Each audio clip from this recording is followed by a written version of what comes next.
Hello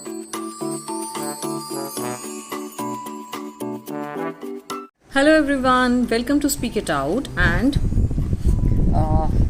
we are here to learn English, to keep ourselves motivated, to be positive for life, to be able to speak English in a manner which will be impressive. मतलब आप यहाँ एक normal English नहीं सीखेंगे, आप यहाँ English तो सीखेंगे ही, इंग्लिश के सेंटेंसेस बनाना. मुझे जो मेरे नोन लोग हैं उन लोग के मैसेज आते हैं, उन लोग के रिस्पॉन्सेज आते हैं, thank you everyone, and they tell me that they are actually improving and the difference is visible.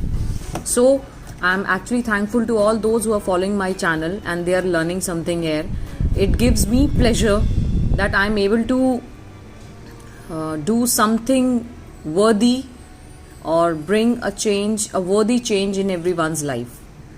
Okay, so thank you so much. Today we are doing our pronunciation session. मैं आपको बता देती हूँ, मैंने playlist बना रखी है. जब आप मेरे चैनल पर जाते हैं, आप मेरे चैनल पर जाइए, वहाँ आप वीडियोस पे मत जाइए, अब जाइए प्लेलिस्ट पर. प्लेलिस्ट पर 3 तरह की मैंने प्लेलिस्ट बनाई है. One is motivation, one is spoken English and other one is sentence making. तो जिस दिन आप उन सबसे अलग अलग एरिया से आप सारी वीडियोस देखिए. सबसे पहले आप सेंटेंस मेकिंग सीखिए. सेंटेंस मेकिंग का एक वीडियो के बाद आप प्रोनाउंसिएशन पे आइए. साथ साथ आपकी प्रैक्टिस होगी. And when ever you feel demotivated or distressed or then you can watch my motivational videos. Other pronunciation, I will tell you honestly, आपको मेरे पीछे रिपीट करना होगा the way I speak. You don't have to speak in English the way you speak, that you have been doing for all these years. पर कभी किसी ने बोला कि बहुत अच्छी इंग्लिश है आपकी, कि आपका प्रोनाउंसिएशन इतना अच्छा है. That is why I am telling you, आपको मेरी तरह बोलना है, मेरे पीछे पीछे बोलना है. एंड जिस तरह का एक्सेंट, जिस तरह का वर्ड्स का प्रोनाउंसिएशन मैं निकालती हूँ, उसी तरह आपको करना है. आप अपनी तरह से नहीं बोलेंगे. Okay, so let's start with the Quit India resolution. Okay, इस सब के बारे में आपने पढ़ा होगा. 1942 में क्विट इंडिया रेजोल्यूशन हुआ था. महात्मा गांधी ने हम सबको आवाज़ दी थी. हम सब मीन्स उस वक्त जो लोग थे कि अब क्विट इंडिया मूवमेंट हम स्टार्ट करते हैं. Gandhi ji echoed, so ECHO is echo. echo means गूंज किसी चीज़ की. हम बोलते हैं ना एक रूम में echo है, so it's not echo, it's echo.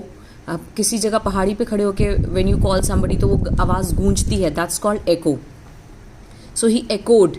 echo ed उसका past का फॉर्म है, यानी उन्होंने किया था. echoed the feelings of the people when he said let the British leave India. now this is leave. बहुत लोगों को leave और live में confusion होता है. live का मतलब होता है रहना, रहना या जिंदा. ओके, इसका मतलब होता है leave. and there is this word which is called alive. alive means जिंदा. this is live. I live in Delhi. I am alive. she is alive. ये वो जिंदा है. and this is leave. leave माने होता है कोई चीज़ छोड़ देना. leave this room, ये कमरा छोड़ दो. leave का प्रोनाउंसिएशन में लंबी आवाज है. the sound is longer. leave. and this is live. live. और यहाँ पे अक लग गया तो इसका साउंड बदल गया. this is not a live, this is alive. Difference समझिए आप. this is a live. either. so this is either. इसमें आप ई का साउंड नहीं निकालेंगे. either नहीं है. this is either to God or to anarchy. anarchy क्या होता है? तानाशाह, तानाशाही. the Congress leaders declared. okay, declared the people. मैं लास्ट में फुल स्पीड में एक नॉर्मल रीडिंग करके दिखाती हूँ, which will give you an idea कि जब आप मेरी तरह प्रोनाउंसिएशन सीख जाएंगे तो आप किस तरह से इंग्लिश में बात करेंगे. And the more you will read the more you will gain. जो छोटी छोटी वीडियोस आजकल चल रही हैं जिसमें आपको कुछ सेंटेंसेस, आप कितने सेंटेंसेस रटेंगे? टेल मी, आप कितना सेंटेंसेस रट लेंगे? 1000, 2000? अगर आप उसको रटने की बजाय उन्हें फॉर्म करना सीख ले, सो इसलिए आप किसी जगह मार नहीं खाएंगे. रटना इज समथिंग कि वो एक timely for a small time हो सकता है, बट हर सिचुएशन में आप उन सेंटेंसेस को यूज नहीं कर सकते हैं. सो बेटर, जो ये आपको शॉर्टकट्स टेक्निक सिखा रहे हैं लोग आजकल, डोंट गो फॉर दैट. आप वो टेक्निक सीखिए जिससे आपका बेस बन जाए, एंड वो बेस बनने के बाद आप किसी भी सिचुएशन में कुछ भी बोल सके, क्योंकि आपको फॉर्मेशन ऑफ सेंटेंसेस आती हो, क्योंकि आपको प्रोनाउंसिएशन आती हो right. Okay. Declared the people of India would resist माने होता है किसी चीज को अपोज करना, किसी का समर्थन नहीं करना. If there was any Japanese, so this is not Japanese. Hindi में जापानी होता है, इंग्लिश में उसको बोलते हैं जापान. क्या बोलते हैं? Japan. So it's like, this is like j and pan, Japan. जब आप जापान बोलेंगे तो आप जापान हिंदी में बोलेंगे, इंग्लिश में बोलेंगे जापान एंड जापानीज. और जब जापानीज बोलते हैं हम भाषा, तो ज के ऊपर ये मात्राएं लग जाती है, Japanese. This is the language Japanese. Okay. So I hope आपको जापानीज बोलना आया होगा आज.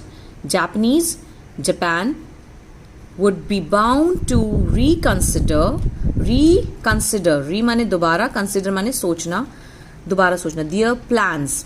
He urged माने होता है रिक्वेस्ट करना या किसी को प्रेशर डालना. The Congress to raise the demand that the British must leave India immediately. So this is not immediately, this is immediately.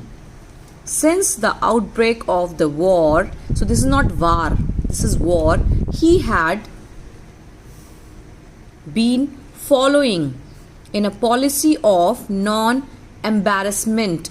So embarrass बोलते ना, मैं embarrass हो गया, embarrass means शर्मिंदा होना, to the British. But now he spoke of on open, so this is not open, this is open non-violent, so this is violent revolution. On 14 July 1942, the Congress Working Committee, okay, this is not committee Hindi में होता है committee, English में it is committee approved a resolution which declared the immediate ending of British rule in India is an urgent necessity. So now this is necessity, both the sake of India and for the success of the cause of United Nations. अब मैं आपको normal reading करती हूँ.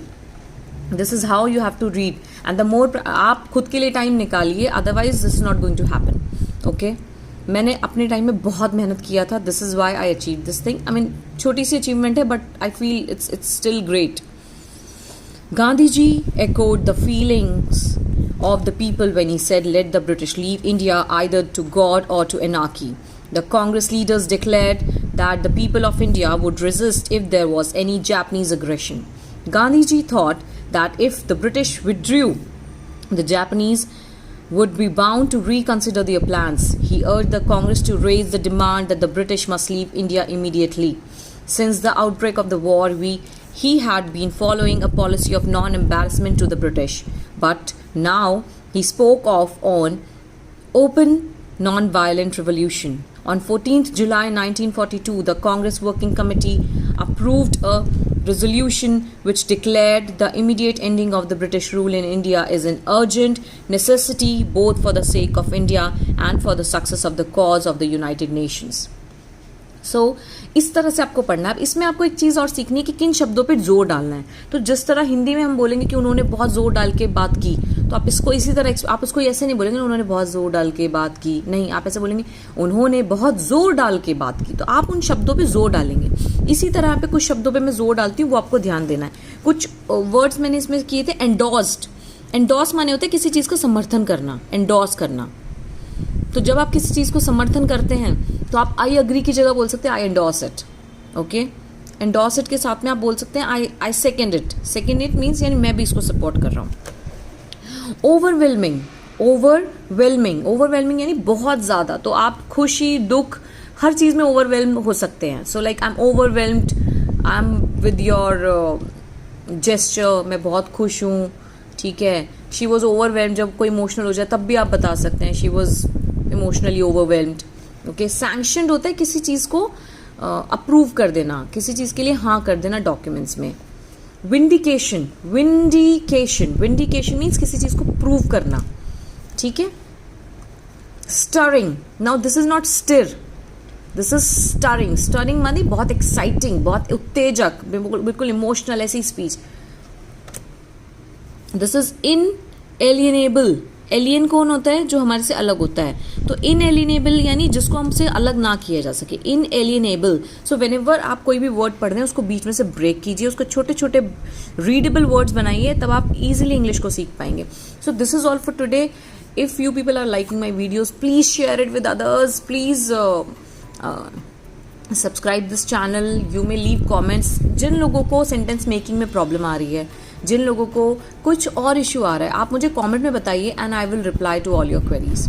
Okay, आप लोगों की कुछ भी इश्यूज हैं, even related to motivation, related to personal issues, I will help you out with my wisdom. Okay, and then you may choose if you find that solution workable or not workable for you. So leave your comments for English, for motivation, for positivity, for any kind of help, possible help. Okay, but it has to be positive. Okay, कुछ भी उल्टा सीधा मत लिखिएगा. So this is for today. Thank you so much. Keep watching. Bye bye.